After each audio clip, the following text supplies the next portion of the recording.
हम हर मैदान में फुल पावर है, चाहे लड़ाई में हो, जंग में हो, हम दुनिया से फुल पावर हैं। क्या इंडिया के अंदर जो नमक जाता है वो हमारे मुल्क से जाता है। अच्छा, इंडिया हमसे खाता है। मैं कहता हूँ मैं एटम चला दे, किसी की जरूरत नहीं है पाकिस्तान की तरफ देखे। भाई इसको ट्राई करें, व्हाइट हाउस के ऊपर फेंके, मोदी के घर में फेंके, पता लगे कि हमारे पास ताकत है।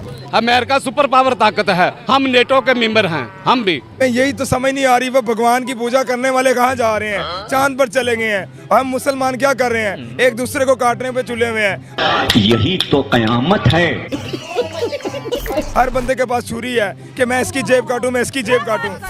हमें तो नहीं नवाज शरीफ चाहिए, ना बेनजीर चाहिए, ना हमें इमरान खान चाहिए, कोई भी नहीं, जनरल मुशर्रफ भी नहीं चाहिए हमें सिर्फ प्राइम मिनिस्टर मोदी चाहिए। मोदी जिंदाबाद। आपको पता है आज पाकिस्तान की अवाम कटोरा लेकर मांगने पर मजबूर हो गई है। हम सबके बाप हैं, बातों में नहीं हकीकत में है। सुबह सुबह चढ़ा ली है क्या? कश्मीर लेने जाना है और मेरी आंखों में देख लो। मैं हादसा और मजाक नहीं करता, ना नशा किया हुआ है। किसी को यकीन आता है या नहीं आता, मैं कश्मीर जिस दिन लेने गया ना, कश्मीर को मैंने पुलिस वाली गाड़ी के बीच में बैठा के ना, और पुलिस वाली गाड़ी को कीड़ी की गांड में डाल के ना पाकिस्तान में ले आना है। चला रे। दोस्तों, आपने कहावत तो कभी ना कभी सुनी ही होगी, खाने को चने नहीं पिछवाड़ा मांगे जायफल। तनख्वाह 550, कंधे पे टांगे राइफल। आप किस हक में है? जंग होनी चाहिए कश्मीर की। बिल्कुल, कश्मीर के मसले पर मोदी की टांगों के नीचे से जमीन निकालनी चाहिए। वैसे तो उन्होंने आर्टिकल 370 हटा के हमारी टांगों के नीचे से जमीन हटाई है। अगर आप कहते हैं कि हमने जंग नहीं लड़ी, तो फिर बॉर्डर खोल दें, फिर तो लड़ाई खत्म हो जाती है। पाकिस्तान बनाने का मकसद ये था कि पता लगे हलाली कौन है और हरामी कौन है। जहाँ पे आटम पड़ा हुआ है, मेरे जैसे एक पागल को बिठा दें, तो मैं ट्राई के तौर पे बटन दबा देता हूँ कि हमारे पास ताकत है। मैं कहता हूँ मैं एटम चला दे, किसी की जरूरत नहीं है पाकिस्तान की तरफ देखे। बात सुनिएगा जरा, ये कह रहे हैं कि हम इंडिया से बहुत ज्यादा मजबूत हैं। इंडिया हमसे ताकतवर नहीं है। सर किस मामले में हमसे ताकतवर रहेंगे आप बताएं? अगर फौज के हवाले से देखेंगे उनकी स्ट्रेंथ ज्यादा, फॉरेन रिजर्व देखेंगे 600 बिलियन डॉलर्स, अगर आप देखेंगे जीडीपी 3.7 ट्रिलियन डॉलर्स, कहाँ पर हम? उनकी तादाद ज्यादा हो लेकिन मुसलमान सब पे हावी है, लेकिन हर लिहाज से फिर भी हम आगे आइए। एक सवाल जो है ना, इंडिया से आगे है इंशाल्लाह। ये कह रहे हैं कि पाकिस्तान जो है वो हर हाल में, हर चीज़ के अंदर इंडिया से आगे है। क्या हम टेक्नोलॉजी के लिहाज से, हम माशियती लिहाज से इंडिया से आगे हैं? हम पाकिस्तान इंडिया से 200 साल पीछे है। ये गलत कह रहे हैं? हाँ, क्या अगर कोई पढ़ा लिखा आदमी बात करे तो मैं उसको जवाब दूं। उनके एसेट्स पता है कितने? 600 बिलियन डॉलर। आपके कितने हैं? 8 बिलियन डॉलर कौन से हैं जो आप फकीर भीख मांग के लेके आए हो? अच्छा बात नहीं है। समझ आई अभी कुछ बात के नहीं? हाँ, समझ आ रही। अब वो हमसे आगे या पीछे इंडिया? फिर भी हम आगे हैं। फिर भी हम आगे हैं, माने नहीं रहेगा। तो बिरयानी खाती हुई है, ये जो कि गधे की बिरयानी जिन्होंने खाई है ना, उनके अंदर से माइंडसेट चेंज नहीं कर सकते, गधा नहीं निकल सकता। ये जो मेट्रो की ग्रिल ले रहे हैं, फौज का नाम इधर आगे आ जाए। साफ फौज कर रही है, कोई भी ड्यूटी फौज कर रही है, बॉर्डर पे ड्यूटी फौज दे रही है, हर जगह फौज कर रही है। आप फौज के खिलाफ बोल रहे हैं, ये ऐसी बात मत करें, ये मत बोले। कोई भी काम है, सपोर्टर जो सामने आए ना, अपनी अपनी बात रखें। मैं भूखा फौज मारी है, मैं देता हूँ। मैं आपको बता, बरखी रोड पे जाएं, जर्नैलों के मतलब बरखी रोड पे आप जाएं, उनके प्लाजे देखें, उनके प्लाजे, हाँ उनके प्लाजे देखें। आप दोनों को मैं समझा देता हूँ। समझाए मामला क्या? आप थोड़ा पीछे हो जाए, पीछे आप भाई थोड़ा पीछे हो जाओ। 1973 के कानून के मुताबिक एक पार्लिमानी मुल्क ये कहता है कि आप अपने नुमाइंदे खुद सिलेक्ट कर सकते हैं। ऐसे है कि नहीं? कर सकते हैं सिलेक्ट। इधर बच्चे बुजुर्ग को भी पता है हमें सिलेक्ट करके कौन हमारे ऊपर आके बैठता है, कौन सिलेक्ट करते हैं। दूसरा, आपने कहा बॉर्डर पे भी आर्मी बैठती है जी, बड़े बड़े अदारों में भी आर्मी बैठती है, हर जगह सर्व करती है। सैलाब आता है आर्मी सर्व करती है, कोई भी एक्सीडेंट हो जाता है सर्व करती है। भाई मैं नौजवान डॉक्टर हूँ, इस वक्त जॉबलेस हूँ, मेरे पास डिग्री है, 60 से 70 लाख प्राइवेट किया हुआ है मैंने, 60 से 70 लाख रुपए मेरी डिग्री पे खर्चा है और इस वक्त जॉबलेस हूँ। आप बताएं, आप देंगे नौकरी मुझे बताएं। जनरल हॉस्पिटल का हेड कौन है? Retire brigadier. मुगलाई हॉस्पिटल में मैंने हाउस जॉब किया, जनाब रिटायर कर्नल साहब आ गए हैं। अरे बाप रे, ये तो धोती खोल रहा है। आप किसी भी बड़े अदारे का हेड उठा के देख ले, कट नहीं करना आप, ये नहीं करूंगी, ऐसे ही चले, करनी मैं नहीं करती। आए जी, हम कहते हैं पढ़े लिखे नौजवान सियासत इस्तेमाल करेंगे, सियासत में आएंगे तो हमारा मुल्क सुधरेगा। मैं जब ड्यूरिंग डिग्री मेरे आधे से ज़्यादा दोस्त कहते थे कि हमने MS बाहर करना है और वहाँ पर सेटल होंगे, और मैं दिल बर्दाश्त होता था कि यार आप अपने मुल्क में रह रहे हैं, अपने मुल्क के लिए क्यों नहीं कुछ करना चाहते, क्यों बाहर जाना चाहते हैं। तो अब मेरा दिल टूट गया है, सियासत मैंने शुरू की तो अब ये हालात बन गए अंकल के हमें छुपना पड़ा। किसकी वजह से? हमारी पाक आर्मी की वजह से। अब एक मिनट रुक जाए, अगर हमें जॉब नहीं ना मिल रही उसके पीछे भी वो है, हमारे बच्चों का मुस्तकबिल खराब करने वाले वो हैं। वो जान छोड़ेंगे तो हम नौकरी करेंगे ना भाई, रिटायर होने के बाद फिर अदारे पे आकर बैठ जाते हैं। इनके बाप का मुल्क है। देश संकट में है। अरे तो क्या करूँ, नहाऊं? इंसानों का चांद पर जाना एक जायज काम है या नाजायज? ये नाजायज है, नाजायज है, नाजायज है, नाजायज है। कैसे लोग रहते हैं यार यहाँ पर। नाजायज काम है, चांद पे नहीं जाना चाहिए। नहीं नहीं नहीं नहीं नहीं नहीं।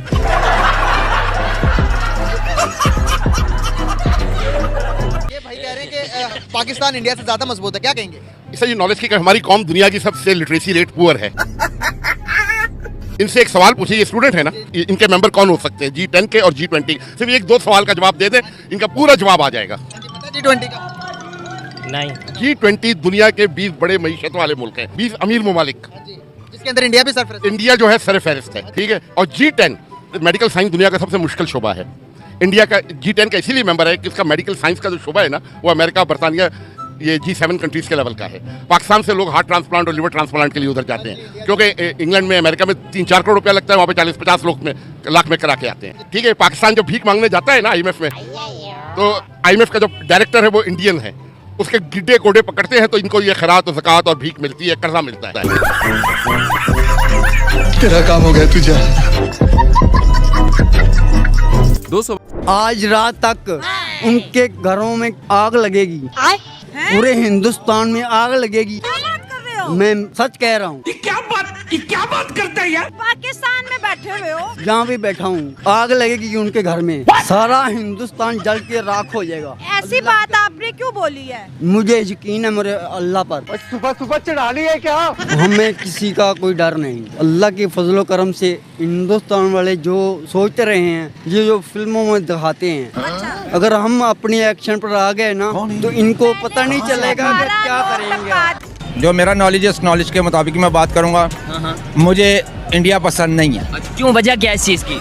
स्टार्टिंग से लेकर अब तक, जब मैं जवानी से बूढ़ा हो गया हूँ। लेकिन इस चीज़ की वजह क्या है, मेन रीज़न क्या है? अब देखा जाए, मैं आपको एक छोटी सी बात बताता हूँ। सऊदी अरब का आपको पता है, दुबई पता है, दोनों मुसलमान कंट्री हैं। उनको क्या चाहिए कि वो, मतलब अगर इंडिया अच्छा नहीं है तो सऊदी अरब वहाँ पे $50 बिलियन इन्वेस्ट कर रहा है। दुबई ने पिछले दिनों मीटिंग की है, नरेंद्र मोदी को फ्रंट पे लाइन में खड़ा करके उससे 1.5 घंटे की स्पीच करवाई है, ठीक है। दोनों मुस्लिम कंट्री हैं, उनके ताल्लुकात इतने बेहतरीन हैं। अमेरिका के ताल्लुकात इंडिया के साथ बेहतरीन है, अफगानिस्तान के साथ बेहतरीन, हर मुल्क के साथ बेहतरीन है। और हम अभी ये बात कर रहे हैं कि यार वो पसंद नहीं है और उनको बस ख़त्म कर देना चाहिए, ये वो। क्या लगता नहीं है कि गलत? ख़त्म करने की मैंने बात नहीं है। अच्छा, क्या लगता है इंडिया के साथ ताल्लुकात बेहतर होने चाहिए हमारे या नहीं? बेहतर होने चाहिए। ठीक है, वहाँ के मुसलमानों को मजीद फैसिलिटी मिलनी चाहिए। नहीं, अभी हमारे से तो ज़्यादा मिल रही है, अभी और कितनी मजीद मिले? मजीद ये कि भी हमारा आना जाना मुसलमानों के एक दूसरे के, जैसे इमरान खान ने आके दरवाजे खोल दिए थे। सर, इमरान खान ने तो ट्रेड बंद कर दी थी। सर पहले खोले थे। नहीं, देखिए टमाटर कितना सस्ता था जब इंडिया से आता था, जैसे ही बंद हुआ वहाँ पे टमाटर यहाँ पे सीधा 400 रुपए किलो चला। सर लेकिन उसमें ये भी तो देखे ना कि इन लोगों ने किया था उसके साथ। क्या किया था? जब इन्होंने जनाब इंडिया ने, जब ये गए हैं वहाँ पर मोदी के साथ, ठीक है जी, मुआहदा तय पाया, लेकिन उस मुआहदे के मुताबिक वो चला। देखिए मेरी बात सुने, मोदी ने एक बड़ी लेवल की बात की थी जब उसने इमरान खान को कांग्रेस किया था PM बनने के बाद। उसने कहा यार देखो, अगर आपने जंग लड़नी है ना, आप मुसलमान हैं या मोदी की तरफ हैं? ये बात है। नहीं सर, मैं तो मुसलमान हूँ ना, तो मैं तो एक पॉजिटिविटी फैला रहा हूँ, मैं एक पॉजिटिव बात कर रहा हूँ। पॉजिटिव अक्सर यही है कि मेरे जितने भाई खड़े हैं, बच्चे, स्टूडेंट से इंटरव्यू बात करूंगा। अस्सलाम वालेकुम। वालेकुम सलाम। भाईजान कैसे हैं आप? अल्लाह का शुक्र। अच्छा सर, क्या लगता है कि इंडिया के अंदर जो मुसलमान हैं वो नरेंद्र मोदी की हुकूमत से खुश हैं? जाहिर बात है खुश होंगे, पर पाकिस्तान के जो लोग हैं वो सच को सुनना नहीं चाहते। सच कड़वा होता है, उनको अगर सच बोलते तो उनको बुरा लगने लगता है। अंकल कह रहे हैं कि मुझे पर्सनली तौर पे इंडिया पसंद ही नहीं है। मैंने रीज़न पूछी है, रीज़न भी कोई खास नहीं है। इंडिया इसलिए नहीं पसंद क्योंकि वहाँ हिंदू लोग रहते हैं, बस इस वजह से नहीं पसंद। बाकी तो वो हिंदू हमारा कोई मतलब बुरा करते हैं हमारे साथ, उन्होंने कोई गलत सलूक किया कभी? अब तक तो नहीं किया वैसे कोई बुरा सलूक, ना ही वहाँ के कहते हैं कि हम हमेशा पॉजिटिव का हाथ बढ़ाते हैं, हम हमेशा जो है देखिए सारी दुनिया के साथ उनके ताल्लुकात बेहतर है, सारी दुनिया, दुबई के साथ, सऊदी अरब के साथ, फ्रांस के साथ, अमेरिका के साथ नहीं है। बस यही बता रहा हूँ कि पाकिस्तान को अगर सच बता दें इनको बुरा लग जाता है। 4-5 सालों में हम सारे पाकिस्तानी चांद पे पहुंच जाएंगे। ये कैसी बात की आप? ये ऐसी बात है, चांद पे आपको ये फूड, गिजा, मिठाई, ऑक्सीजन, हवा, पानी, बिजली, ये चीजें वहाँ पे नहीं मिलेंगी, नहीं मिलती जी। तो और 4-5 सालों में आपको ये पाकिस्तान में भी नहीं मिलेंगी। कि वजीर आजम मोदी साहब ने 13.5 करोड़ गरीबों को गुर्बत से निकाला, उन्हें रोजगार दिया, तो उनको नौकरियां दी, सब कुछ किया। जी, हमें यही तो समझ नहीं आ रही, वो भगवान की पूजा करने वाले कहाँ जा रहे हैं, चांद पर चले गए हैं। हम मुसलमान क्या कर रहे हैं, एक दूसरे को काटने पे तुले हुए हैं। हर बंदे के पास छुरी है कि मैं इसकी जेब काटूं, मैं इसकी जेब काटूं। हमारे मुसलमान भाई, हाँ जी, हमारे मुसलमान भाई, अभी किसी से पूछ लें भाई, किसी को ये खुश होता नहीं देखेगा कि इस बंदे ने गाड़ी ली है तो मैं भी क्यों ना गाड़ी लूं, यार इसकी गाड़ी भी डूबनी चाहिए, मेरे पास तो है नहीं, इसकी भी डूबे। यानी तरक्की देख के मोटिवेट नहीं होते लोग, उसको मतलब दुआ नहीं देते, उल्टा उसको गंदी नजरों से देखते हैं कि इससे भी गाड़ी जाए, ये पैदल आए, साइकिल पे घूमे, हमारी तरह पैदल घूमे जैसे हम घूमे। कौम क्यों नहीं बन पा रहे हम? यही तो मसला है, हमारी कौम एक बनना ही नहीं चाहती, एक दूसरे को काटने पे तुली हुई है। यही तो कयामत है। अफगानियों में भी मसला है, ईरान में भी मसला है, इंडिया में भी मसला है, सिर्फ और सिर्फ हम ठीक है। मैडम सारा किया धरा इंडिया का है, वो पीठ के पीछे वार करता है। तेरी वो ऐसा मुल्क है जहाँ भी मुसलमानों इकट्ठा होने हैं ना, उसने होने नहीं देना इनको। वो एक मक्कार है, मोदी मक्कार है, मुसलमानों का दुश्मन है। हमें चाहिए ईंट का जवाब पत्थर से दे, हमारी कमजोरी को पकड़ा उसने। फिर हमें भी कुछ कर लेना चाहिए था ना। ये एटम बम किस लिए बनाए हैं? मारो का खोपड़ी तोड़ साले का, मार। फिर एटम बम की बात आ गई, अब सर दुनिया हंसने लगी है हमारे एटम बम। तो हम इसे अब हंस रहे हैं ना, इसलिए कि हमारे मुसलमान भी दुश्मन है। इंडिया तरक्की कर रहा है, आपकी जेलस हो रही है, मुझे ये बताएं। तरक्की नहीं कर रहा वो हमसे छीन रहा है। इस साले को पागल खाने में भर्ती होना चाहिए। अब उनको क्या चाहिए, चांद से ऊपर जाना चाहते हैं, तो अगर चांद से ऊपर भी कोई जगह होगी तो मेरे ख्याल में इनका लीडर होगा, ये मोदी जी होंगे जो इनको लेके जाएंगे। दुनिया कहीं से कहीं जा रही है, ये क्रेडिट सारा उनको ही जाता है। मुझे दिल से तकलीफ होती है। एक बंदे ने तो यहाँ तक कह दिया कि वो तरक्की करके भी जहन्नम में जाएंगे। भाई आप लोग तो अभी जिंदा हो जहन्नम में रह रहे हो। ये हमारी बहुत बड़ी अचीवमेंट है। जो नहीं कर सकते काम, उसको छुपाने के लिए एक सस्ता सा कह लें कि आराम से वो इल्ज़ाम जो है इंडिया के पीछे छुप जाते हैं, उस पे लगा देते हैं। सही बात है। अच्छा, मैं इनके बारे में आपको एक बात बताऊं कि ये मोहब्बत के साथ साथ बहादुर बहुत ज़्यादा है। प्राइम मिनिस्टर नरेंद्र मोदी बिल्कुल बहुत बड़े बहादुर है। I love you Modi ji. कुछ बात करें महंगाई की, तो महंगाई ने सब्जियां भी गरीब आवाम से दूर कर दी। क्या सब्जियों की फराहमी मुतासिर हुई, हरे मसाला जात और सब्जियों की कीमतों में इजाफा हो गया। क्या मुल्क भर की तरह खानपुर में सब्जियों की कीमतों में होशरुबा इजाफा हो गया। प्याज 230 रुपए किलो। क्या बैतलो क्या लोग 20 रुपए का लेते हैं हांडी पकाने के लिए 40 का, वो हमें भी शर्म आती है, हमें भी रोना आ जाता है गरीबों को देखकर। क्या हर चीज के दाम 7वें आसमान, शहर शहर महंगाई की दुहाई। शहरी कहते हैं कि जितना कमाते हैं सौदा सल्फ पर खर्च कर देते हैं, बिलों की अदायगी, बच्चों की जरूरतें कैसे पूरी करें। हाँ तो भैया मैं आज आया हूँ पाकिस्तानियों को मिर्ची लगाने के लिए, वो भी तगड़ी वाली मिर्ची। ऑलमोस्ट कितने का? 240 का। 240 250 रुपए किलो इधर प्याज मिल रहा है। इंडिया में यही प्याज 20 रुपए 30 रुपए 40। बिल्कुल सस्ता, बहुत सस्ता प्याज उधर। आलू 50 के 5 किलो, आलू 50 रुपए के 5 किलो, प्याज 100 रुपए की 5।